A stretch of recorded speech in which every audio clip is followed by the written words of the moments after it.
It's me, Mario, recording this on Mario Day, March 10th. While at church today, I was reminded about the decade delay. What is the decade delay? It's where it takes you an extra decade to get where you're wanting to go from the initial point of when you started. So for me, that showed up in my career, in my workplace. Ultimately, I started a mortgage in January of 2005. I didn't actually achieve, I think, the level of success that I identified as successful until about 10 years later. Now, for those of you who don't know, I did not finish school. I would give it a couple goes. Went 1 year right after having my oldest son, Darian, at the age of 18. Tried it for a year. Couldn't hack it because I was trying to go to work part-time. And so ultimately ended up leaving school, went full-time at work, did that for about 3 years, ended up getting into mortgage, tried school again, realized after about a year, hey, I'm not sure that this is actually for me. I'm kind of doing already what I want to do.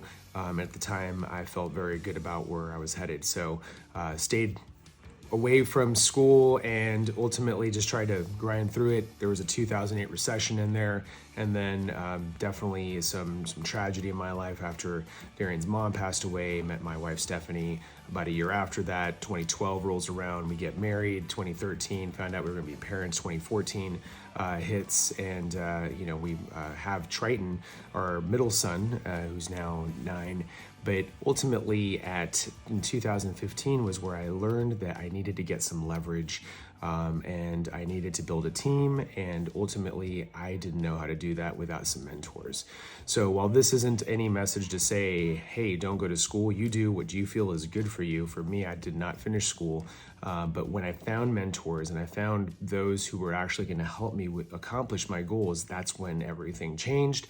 Ultimately, I think I'm extremely grateful for having people pour into me and holding me accountable. So, having a vision and having strategy is amazing, but none of that matters unless you take action and you have accountability to help you with that action.